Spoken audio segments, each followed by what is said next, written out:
नमस्कार किसान भाइयों, करोड़ीय एग्रीकल्चर में आपका फिर से स्वागत है। तो किसान भाइयों, आज हम बात करेंगे कि गेहूं में हमें तीसरी सिंचाई कब करना चाहिए और तीसरी सिंचाई करने के बाद आपको कौन कौन से खाद डालना है।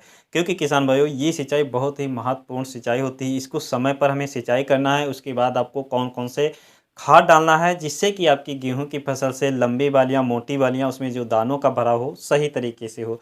तो किसान भाइयों, अगर हमारे चैनल पर पहली बार हो तो चैनल को सब्सक्राइब कर लें और साथ में बेल घंटी ज़रूर दबा लें, ताकि हमारी वीडियो आप लोगों को मिलती रहे। किसान भाइयों, जब हमारी गेहूं की फसल लगभग 65 से 70 दिन की हो जाती है, तब उस समय हमारी गेहूं में बालियां बनना शुरू हो जाती। तो इस समय हमारी गेहूं की फसल में तीसरी सिंचाई कर देना चाहिए।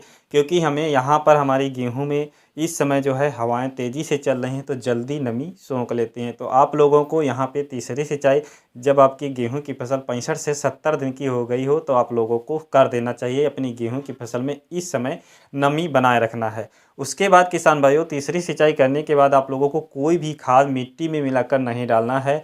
क्योंकि हम मिट्टी में अगर हम मिला के डालेंगे तो हमारी वो बहुत ही दिन में हमारी गेहूं की फसल में काम करेंगी। तब तक हमारी गेहूं की बालियां निकल आएंगी, मजबूत हो जाएंगी, तो हमारी जो खाद है वो बिल्कुल बेकार चली जाएगी।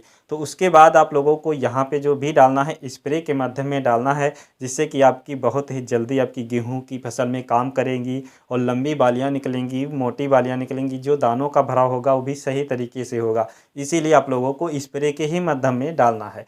तो यहाँ पे आप लोगों को डालना है जो NPK 05234। यहाँ पे हमें फास्फोरस और पोटास की ज़रूरत है। यहाँ पे हमें नाइट्रोजन की मात्रा बिल्कुल नहीं डालना है। क्योंकि अगर हम नाइट्रोजन की मात्रा देंगे अपनी गेहूं की फसल में, तो हमारी गेहूं की फसल में ग्रोथ बढ़ेगी, हाइट बढ़ेगी, जिससे कि हमारी इस समय जो हवाएं चल रही हैं तो हमारी फसल गिर सकती है। तो आप लोगों को यहाँ पे फास्फोरस और पोटास की मात्रा डालनी है। तो आप लोगों को NPK 05234 की मात्रा 1 किलोग्राम ले लेना है 1 एकड़ खेत में। और इसके साथ में हम बोरोन डाल लें। बोरोन की मात्रा आपको डाल लेना है 100 ग्राम 1 एकड़ खेत के लिए।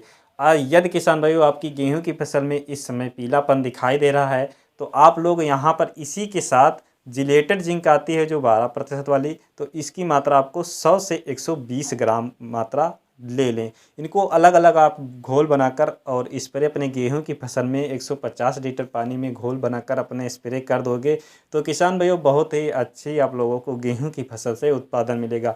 यदि किसान भाइयों आपकी गेहूं की फसल में बालियां निकल आई हैं पूरी मात्रा में 100%, तो आप लोगों को वहां पे NPK 0050 का इस्तेमाल करना चाहिए। और बहुत ही बढ़िया आपकी गेहूं की फसल से दानों का भराव होगा, दाना वजनदार होगा, चमकदार होगा। तो किसान भाइयों, ऐसी जानकारी लेने के लिए हमारे चैनल को सब्सक्राइब कर लें, लाइक कर लें। मिलेंगे अगली वीडियो में, तब तक के लिए धन्यवाद।